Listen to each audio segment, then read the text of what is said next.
Hello, BookTube. There are a couple of books which I wanted to talk about in this latest video. One of them is a book by the well-known American historian Rick Perlstein, and it's called Before the Storm, Barry Goldwater and the Unmaking of the American Consensus. And this is a history of how the Republican Party came to be so vociferously populist and reactionary in its ideological makeup, and it traces the background of this populist movement that began very much among the grassroots of American society, also with the support of certain elements among the Republican leaning businessmen that dominated much of American commerce at this time. And it's the story of how, year upon year, with careful organization and planning and campaigning, tireless fundraising efforts, and the like, and of course, manipulation of all sorts of arcane electoral rules and party constitutions, they were able to seize control over the Republican Party and drive it into an increasingly extreme and anti-liberal direction. And at the center of this was none other than Barry Goldwater, a fiery young senator from Arizona, who was determined to destroy what he saw as the gilded liberal consensus that had come to dominate American politics ever since Franklin Delano Roosevelt swept into the Oval Office in the 1930s. And he was determined to do his bit in returning America to what he saw as old-fashioned values of individual responsibility, hard work, entrepreneurship, and, above all, of freedom from state interference, which he felt was undermined by much of the infrastructure that the New Deal had put in place to help the poorest in American society. And he became the figurehead for a very powerful movement of American right-wingers, many of them who were quite frankly nuts and who believed that President Eisenhower, of all people, was a secret communist. And Perlstein is masterful in the way in which he manages to tell the story, this most consequential of stories in American history. An event which is still very much having repercussions in our own present day, because 1964 marks the point at which the Republican Party started to become more and more conservative, to the point where we now have a literal fascist version of the Republican Party in power. And unfortunately, the 1960s was the beginning of this very dark turn in the Republican Party.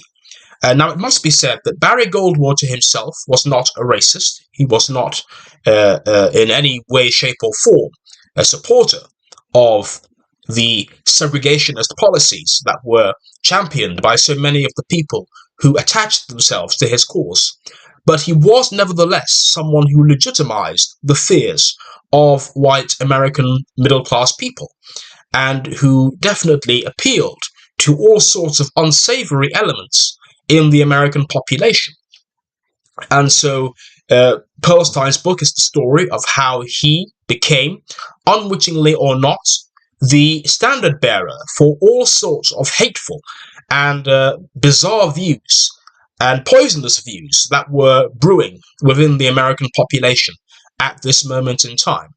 Now, as well as Barry Goldwater, we have a whole host of colorful characters like Cliff White, and William F. Buckley, who were instrumental in converting much of the American population to this very extreme brand of conservative politics, and who were responsible for forming a movement that was dedicated to reversing much of the New Deal and much of what the New Deal coalition had been able to achieve during its many decades in power. And reading it, I got a real sense of the bitter divisions that were roiling American society at this time. I got a real sense of the complacency as well of the American elites who arrogantly believed that their managerial version of liberalism was sufficient to solve all the problems that were plaguing society. It's almost as if they had invented a liberal version of Marxism. Marxism has this idea of the end of history, this idea that the world is moving towards a classless society, and that only in this classless society will all the fundamental problems of human society be resolved once and for all. And of course, this managerial liberalism preached a very similar version of that. This idea that all that was required was for the economists and the politicians and all of the experts to come together, and they would create the right policies that would create prosperity for all people, that would stimulate business, but would also protect the poorest in society. And this was a consensus view. This was something that was espoused by the elites of both Republican and Democratic parties, and it was a view which was challenged and ultimately repudiated by Barry Goldwater and his supporters in the Republican Party. And Pearlstein gives a very colourful account of all of the horse trading that went on at the Republican Convention of 1964, as the partisans of Goldwater did battle with the liberals like Rockefeller and the like, and the way in which they were able to wrest the party from the hands of this rather aloof Eastern liberal elite, which had controlled the party for so long.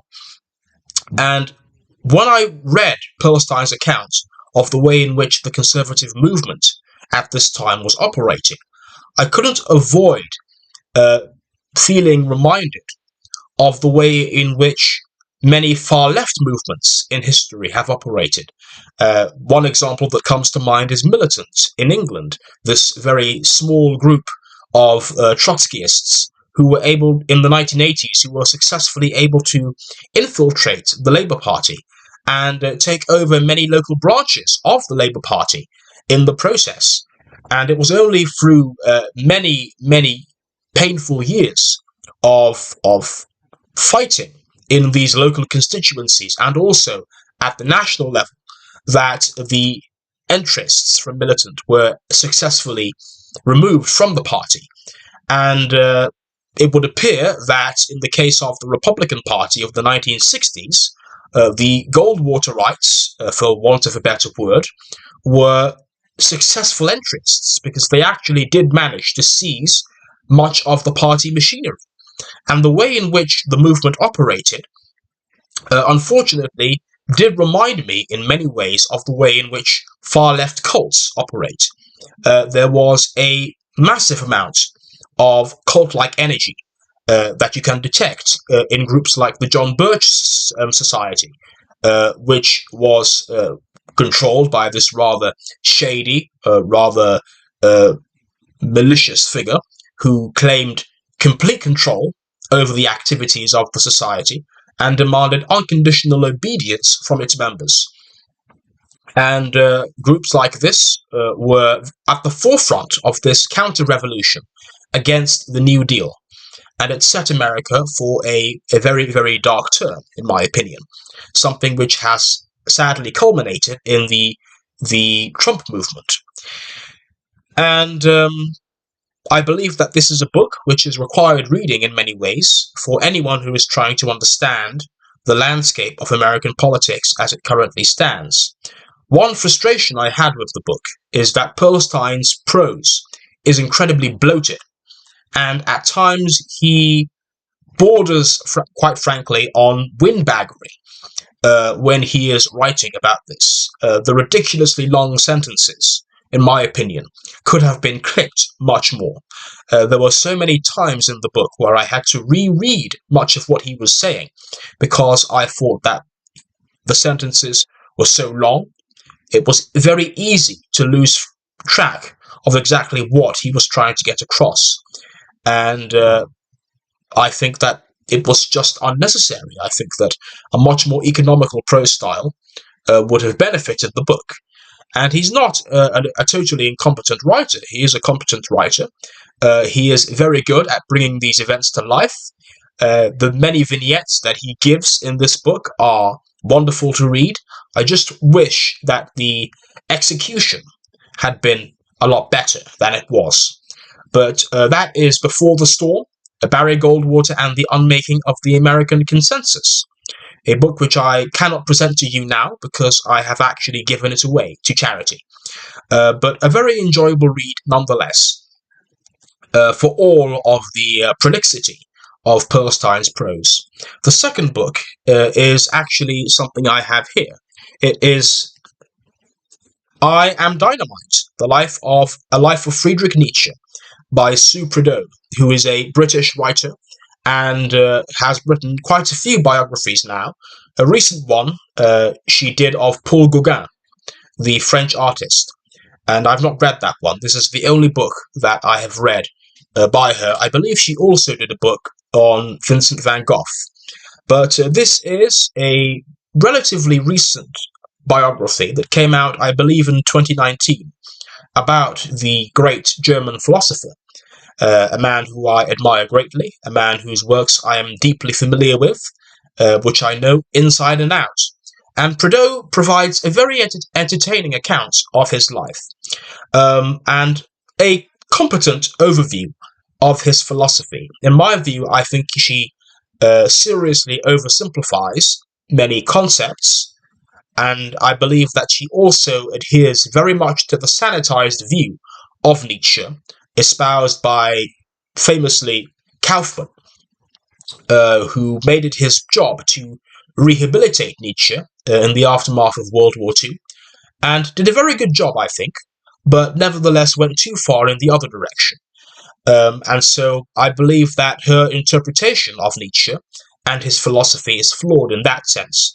So this is not a book I would recommend if you're looking for a book that will do justice to Nietzsche's philosophical views, because I believe that Prideaux's summary of his views, although they are passable, they are not exactly what I would call scholarly in the way that R.J. Hollingdale's discussion of Nietzsche's philosophy is. And actually, I still consider his biography to be the definitive biography that anyone who wants to know more about Nietzsche has to read. This is not a must-read, in my opinion. This is a fun read. It's well written. I do believe that at times Prideaux borders on the overly flowery when it comes to her prose. There is an entire section in here where she is devoting so many sentences to describing what Wagner's living room looked like. And I could care less. I read this book for Nietzsche, not for Wagner. And I do believe that there are moments where she is trying too hard to be flowery, and she's trying too hard to be literary. And I believe that the book does suffer at times because of that.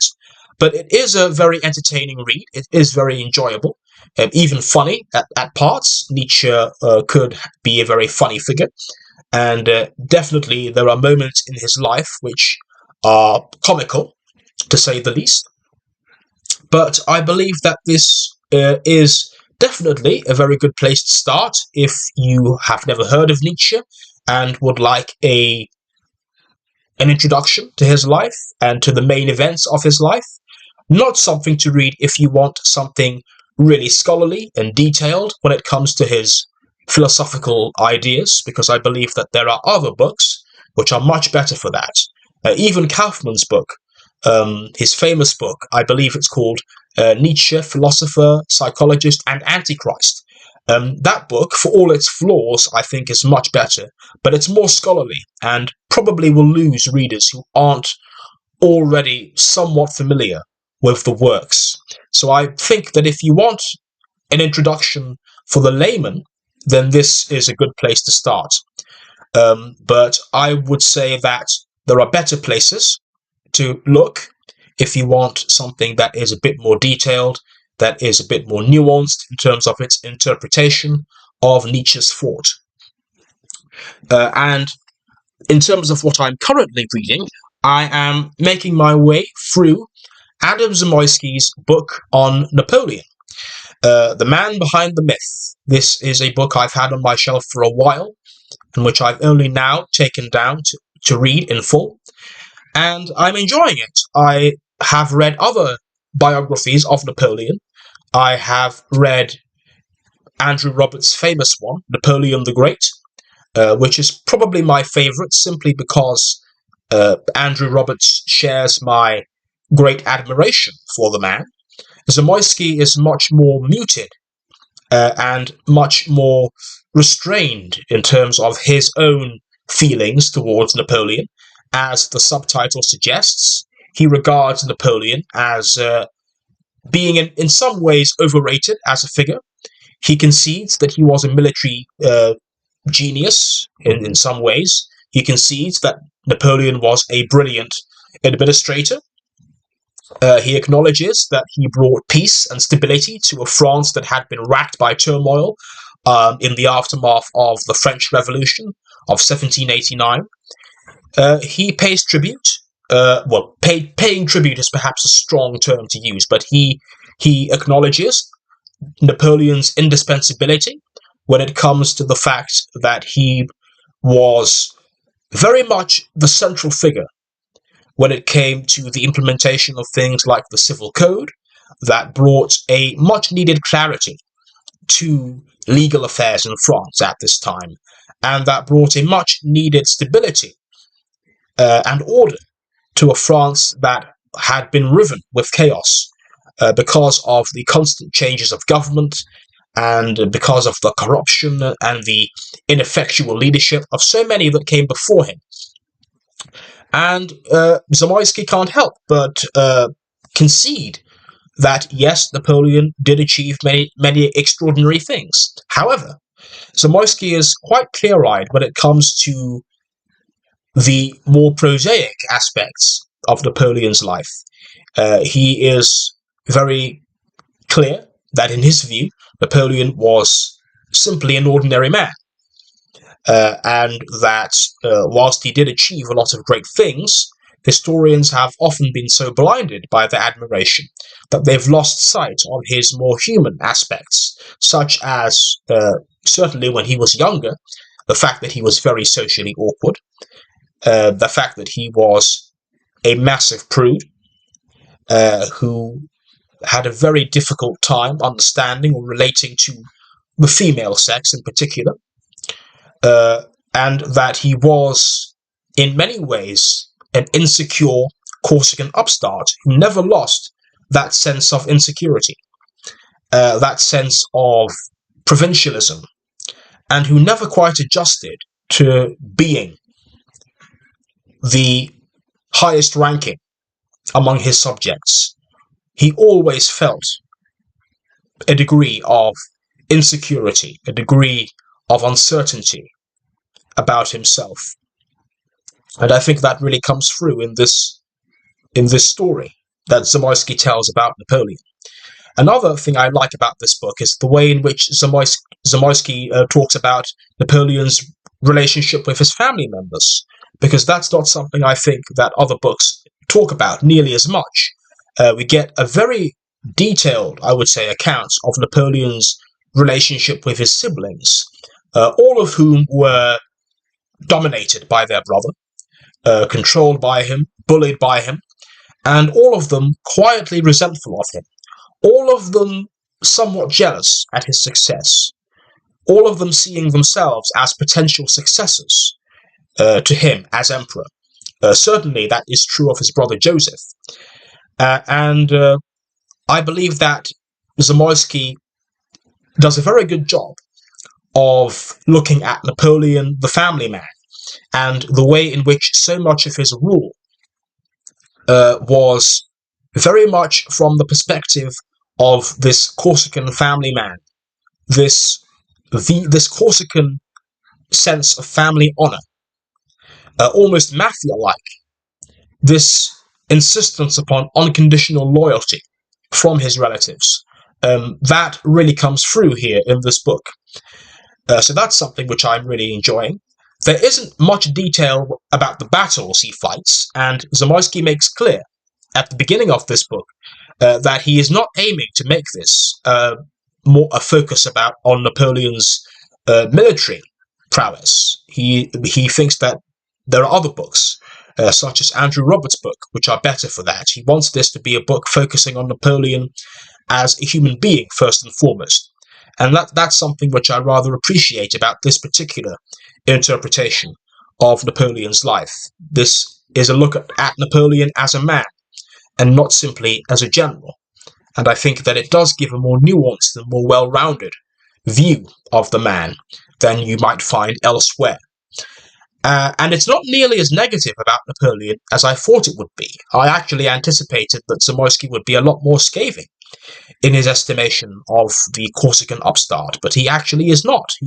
I think he is more or less fair towards Napoleon, and I believe that he gives a very good sense of the way in which Napoleon got carried away by his own ambition, to the point where, even though most of his wars were arguably fought in self-defense, whenever he had an opportunity to negotiate a reasonable peace settlement that would bring a lasting peace between himself and his opponents, he always opted for vengefulness, and I think that that is what did him in the end. So at the moment I am, where are we now? I am at the moment more than 2/3 of the way through the book, and I am now on the chapter The Emperor of the East.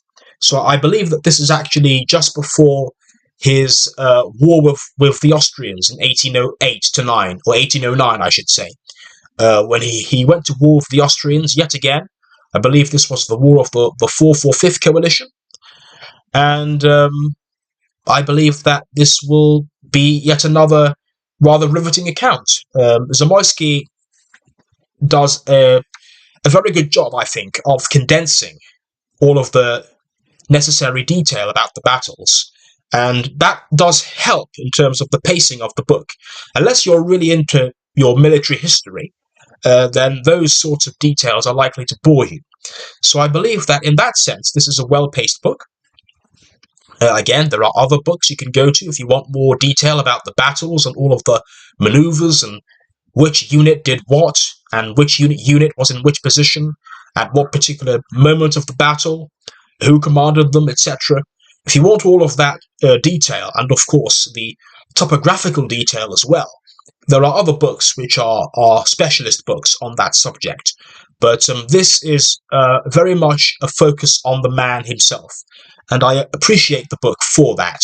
There may have been a time when I was fascinated by military history, and that was all I wanted to read about, but that time has now passed. So I do appreciate this more focused study. So I will continue reading this, and I will hopefully finish that at some point this week. And I hope to give you a fuller update when the time comes. So I will leave it there. Thank you for now. See you soon, BookTube.